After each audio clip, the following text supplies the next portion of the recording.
कक्षा 12 Hindi surgeon lesson number 1 पहला पाठ दूसरा है तुलसीदास। पहला पाठ हमने कल पढ़ा था कबीरदास, संतवाणी इन्हीं से लिया गया है। तो पहला इसमें देखिए कवि का परिचय तुलसीदास जी का। महाकवि तुलसीदास का जन्म उत्तर प्रदेश के बांदा जिले के राजापुर गांव में हुआ था। तुलसीदास का बचपन जो है बड़ा ही कष्टों में बीता।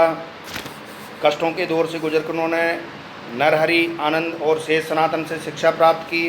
वे अपनी पत्नी रत्नावली से बहुत अधिक स्नेह रखते थे, लेकिन एक दिन रत्नावली द्वारा उत्प्रेरित किए जाने पर उनके हृदय में राम प्रेम उत्पन्न हो गया।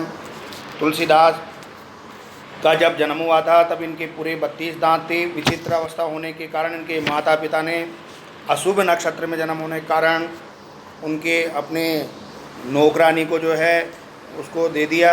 उस तत्पश्चात इनका पालन पोषण गुरुकुल के अंदर हुआ। रत्नावली उत्पन्न किए जाने पर उनके हृदय में राम प्रेम उत्पन्न हो गया। तुलसीदास जी ने अवधी और ब्रजभाषा में अनेक ग्रंथों की रचना की। रामचरितमानस उनकी कीर्ति का आधार है। अन्य दूसरे प्रसिद्ध ग्रंथों में विनय पत्रिका, कवितावली, दुआवली, गीतावली, कृष्ण गीतावली, बरवी रामायण तथा रामलला नेचु प्रमुख हैं। तुलसी के काव्य में समन्वय की भावना सबसे ऊपर है। उन्होंने अपने रचनाओं द्वारा आदर्श समाज की जो कल्पना प्रस्तुत की है वह कभी अप्रासंगिक नहीं हो सकती।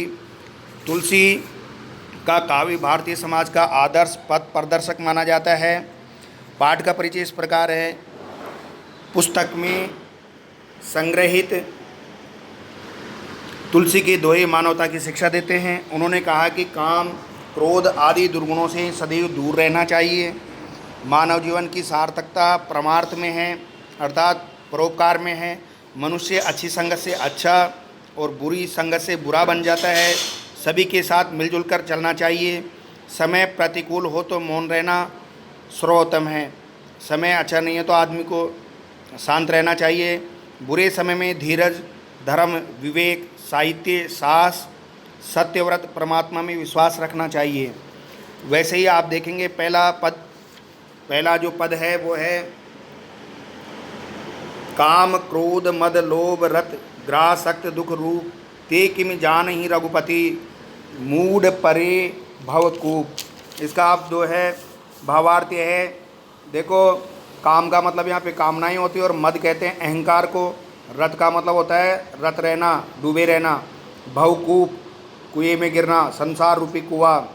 तो ये यहाँ पे आप प्रसंग लेंगे कि तुलसीदास जी यहाँ पे ये उपदेश देना चाहते हैं, ये कहना चाहते हैं कि जो लोग काम, क्रोध, अहंकार, लोभ आदि दुर्गुणों में डूबे रहते हैं और पत्नी सुख में आसक्त रहते हैं, वे दुखी जीवन भोगते हैं। ऐसे मूढ़ लोग संसार रूपी कुएं में पड़कर प्रभु श्री राम की भक्ति महिमा से अपरिचित रहते हैं, अर्थात वंचित ही रहते हैं। दूसरा पद है कहिबे कह रसना रची, सुनवे कह किए कान, धरिबे कह चित हित सहित, परमारथ ही सुजान। तो इसमें कवि सूरदास जी ये संदेश देते हैं, ये कहते हैं कि कह के रसना रची, कि विधाता ने हमारे शरीर में कहने के लिए रसना कहते हैं जीव को, और सुनने के लिए कान, सुनबे कह किए कान, सुनने के लिए जो है ईश्वर ने हमें कान प्रदान किए हैं। इसी प्रकार लोकहित, धर्बे कह चित सहित, परमार्थ ही, मतलब इसी प्रकार लोकहित तथा परमात्मा परम आत्मज्ञान के लिए चित्त बनाया। इसलिए संत जन सदैव परमार्थ का चिंतन करते हैं तथा उसी से प्रेम करते हैं। मनुष्य जीवन की सार्थकता परमार्थ में है, अर्थात मनुष्य को जो है दूसरों की भलाई के लिए ही कार्य करना चाहिए, ऐसा जो है तुलसीदास जी कहते हैं। तीसरा पद देखिए आप। तीसरे पद के अंदर ये कहा है तुलसी भलो सुसंगति, पोच कुसंगति सोई, नाव किन्नरी तीर असी, लोह बिलो कहीं लोई। अर्थात तुलसीदास जी कहते हैं तुलसी भलो सुसंग, सुसंग कहते हैं अच्छी संगति को। तुलसीदास जी कहते हैं कि जो अच्छी संगति से अच्छा बनता है वही पूछ कुसंगति सोई, अर्थात वही बुरी संगति से बुरा बन जाता है।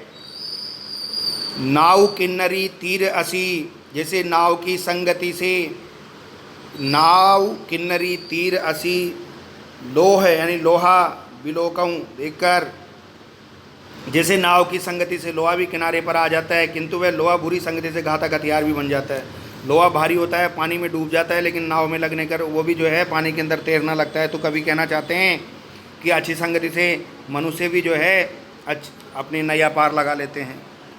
राम चौथा जो पद है उसमें ये कहना चाहते हैं कभी, राम कृपा तुलसी सुलभ गंग सुसंग समान, जो जल परे जो जन मिले कीजिए आप समान। तुलसीदास जी कहते हैं राम कृपा तुलसी सुलभ, तो तुलसीदास जी कहते हैं कि भगवान राम की कृपा से गंगा के समान सुसंगति आसानी से मिल जाती है। गंगा में गंग सुसंग समान, यानी जब बुरा पानी जो होता है गंदा पानी, वो भी जब गंगा में जाकर के गिर जाता है तो वो भी गंगा जल बन जाता है। मतलब सज्जन व्यक्ति के पास आने से व्यक्ति में सत्संगति आती है। तो गंगा में जो जल भी, गंगा में जो भी जल मिलता है गंगा उसे अपने समान पवित्र बना देती है, और सुसंगति में भी जो जन आता है वह सद्गुणों से मंडित हो जाता है। अर्थात सज्जन व्यक्ति के समीप आने से दुष्ट जो व्यक्ति होता है उसमें भी संगति के फल लगने लगते हैं, अर्थात वैसी संगति हो जाती है। पांचवा जो पद है ये कहना चाहता है, तुलसी या संसार में भांति भांति के लोग, सब सो हिल मिल चाली नदी नाव संजोग। तुलसी आ संसार में, अर्थात तुलसीदास जी ये कहते हैं कि संसार में विभिन्न प्रकार के लोग रहते हैं। जैसे नदी और नाव का संयोग होता है, मिलन होता है, उसी प्रकार लोगों से मिलना भी कभी कभी होता है। इसलिए सबसे हिल मिल करके चलना चाहिए, सबसे प्रेम पूर्वक व्यवहार करना चाहिए, आपस में लड़ना झगड़ना नहीं चाहिए, क्योंकि संसार में भिन्न भिन्न प्रवृत्ति के लोग हैं और हमको इस संसार रूपी नैया से पार लगानी है। तो उससे मिलजुल करके जो है अपनी नाव को जो है आगे बढ़ाना चाहिए, सबसे मिलजुल करके रहना चाहिए। अगला जो पद है उसके अंदर देखो तुलसीदास जी ये कहना चाहते हैं, तुलसी पावस के समय धरी कोकिलन मौन, अब तो दादुर बोले ही हमें पूछे ही कौन। अर्थात तुलसीदास जी कहते हैं पावस के समय अर्थात वर्षा ऋतु के समय आने पर कोयलों ने मौन धारण कर लिया है। धरी कोकिलन मौन, कोकिल कहते हैं कोयलों को, मौन कहते हैं शांत हो जाती हैं, चुप हो जाती हैं। क्योंकि अब तो दादुर बोले हैं, क्योंकि बरसात होती है तो पानी के अंदर मेंढक टर्र टर्र की आवाज़ करते हैं, चारों तरफ जो है मेंढक ही मेंढक बोलते रहते हैं। तो यहाँ पे कहने का मतलब है जब विद्वान सभा के मूर्ख जब बोलने लगे, सभा में बैठे हो मूर्ख, तो विद्वानों को शांत हो जाना चाहिए। उस मेंढक ही चारों ओर बोलेंगे अर्थात मूर्ख व्यक्ति चारों तरफ बोलते रहेंगे, तो हम विद्वान की उसके अंदर थोड़ी इज्जत कम हो जाती है। इसलिए हमें पूछे कौन, तो कहते हैं हमें कौन पूछेगा। जब मेंढकों का यानी दुष्ट व्यक्तियों का बोलने का समय आता है तो वहाँ पर जो है विद्वान व्यक्ति को शांत होकर के ही उनकी बात को सुनना चाहिए। सातवां जो पद है, तुलसी असमय के सखा धीरज धर्म विवेक, सहित सास सत्यव्रत राम भरोसो एक। ये तुलसीदास जी का लास्ट वाला सातवां पद है, जिसमें तुलसीदास जी ये कहना चाहते हैं कि तुलसी असमय, असमय का मतलब है बुरे समय आने पर। तुलसीदास जी कहते हैं कि बुरा समय आने पर धीरज धर्म विवेक, धीरज धैर्य मित्र अपने, मतलब कहते हैं कि तुलसीदास जी कहते हैं बुरा समय आने पर अपने मित्र एवं सहयोगी मित्र एवं सहयोगी होते हैं। धैर्य धर्म विवेक साहित्य, यानी मतलब बुरे समय पर जो है हमारी जो है ये सहयोगी होते हैं। कौन कौन? धैर्य धर्म विवेक साहित्य साहस सत्यव्रत तथा परमात्मा का भरोसा। इनके बल पर व्यक्ति बड़े से बड़े संकट से पार हो जाता है। अगला ये आपका दूसरा, पहले लेसन का जो है सेकंड पार्ट था, थर्ड पार्ट में इसके दूसरे वाले वीडियो में भेजूँगा।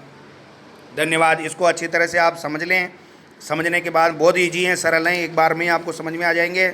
उसके बाद में जो है आपको मैं राजियारा सोरठा तीसरा पार्ट इसी पहले लेसन का अगले वीडियो में कराऊँगा।